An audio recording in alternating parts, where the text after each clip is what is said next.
ইসলাম বাবলু, যাকে সম্বোধিত করা হচ্ছে আমাদের রহমতুল্লাহ, তার সম্পর্কে বলবো আমি।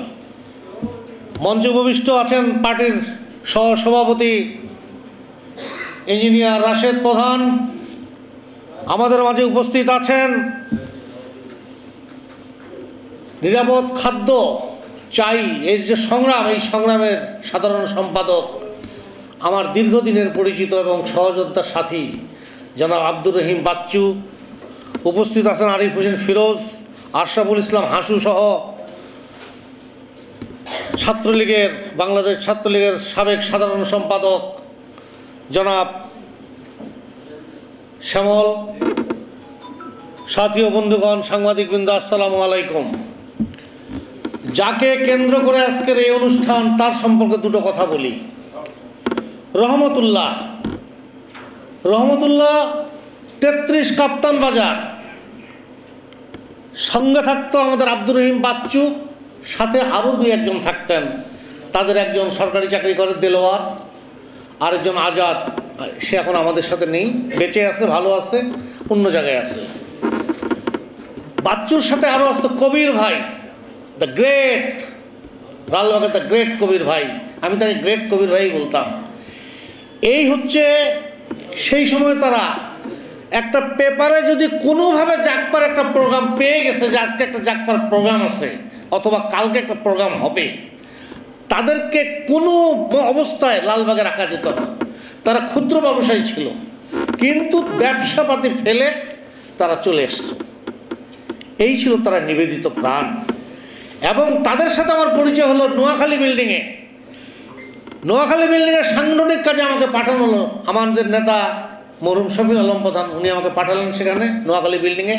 তাদের সাথে আমার পরিচয় হলো, অনেক কথাবার্তা হলো, সেটা 91 সালে। তারপরে তারা কি করতে চায়, কি করবে, কি আঙ্গিকে কাজ করে, সব কিছু শোনার পরে আমি তাদেরকে একটা সিদ্ধান্ত দিয়ে আসলাম। এই তাদের পথ চলা শুরু হলো। তবে এই রহমতুল্লাহ এবং আব্দুর রহিম বাচ্চু, তাদের ভিতরে একটা অনুসন্ধিৎস মন ছিল যে রাজনীতিটা কি এবং এটা ভালো করে শিখতে হবে এবং ধরতে হবে, এবং সেটা করেছে তারা। দীর্ঘদিন পরে আমাদের মাঝে উপস্থিত হয়েছেন রহমতুল্লাহ।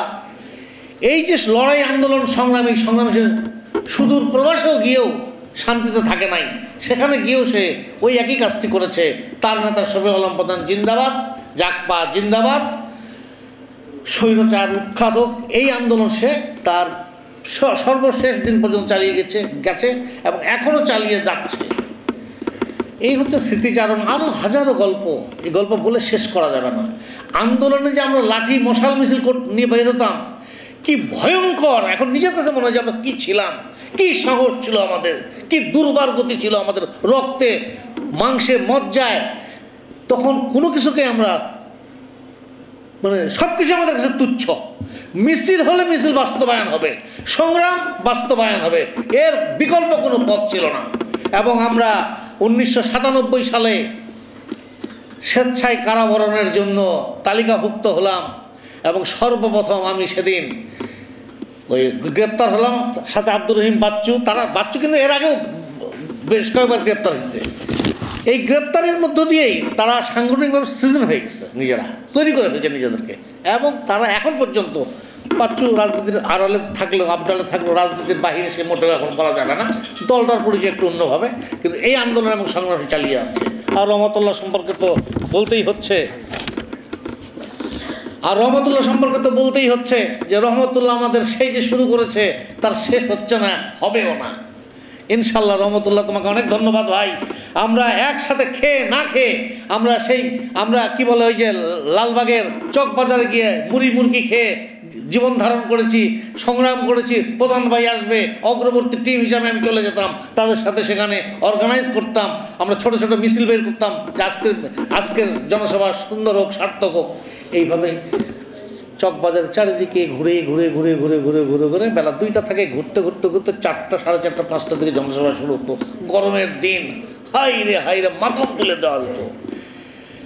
সেই দিনগুলো আসলেই খুব স্মৃতিচারণমূলক দিন। সেই দিন আর নেই, আর দিন আসবেও না কোনো দিন। তার ভিতরে ওই যে 2 লোক কবির ভাই বাদ পড়ে গেল, আজাদ এখন নেই। আর দেলোয়ার সরকারি চাকরি। দেলোয়ার ছিল দোলন্ত প্রতাপশালী নেতা, সংগ্রামী নেতা।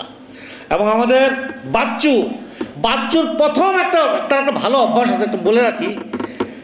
বাচ্চু সকালে উঠে একখানা পেপার নেবে হাতে এবং পেপারটা আগে সে ভালো মন্দ পড়ে দেখবে। পেপার কোনো কনফিউশন থাকলে তা আরেকটা পেপারে চলে যায়। এটা থেকে সে দিনটা শুরু করে, তারপর গোসল টোসল করে নাস্তা নামতে শুরু করলো আল্লাহর নামে। এই অভ্যাসগুলো তাদের ছিল। বাচ্চার এই অভ্যাসগুলো এখনও আছে। রহমতুল্লাহ তো আর বলার অপেক্ষা রাখে না। সে ওখানে সংগঠন করে, সংগঠনের লোক জড়াবে। আমেরিকার মতো জায়গায় যারা যায় তারা প্রতিনিয়ত ডলারের চিন্তা করে। একটা প্রোগ্রামে দাঁড়ালে আধা ঘন্টা, 1 ঘন্টা, 2 ঘন্টা, 2.5 ঘন্টা, 3 ঘন্টা লাগে। সেখানে এগুলো নাই।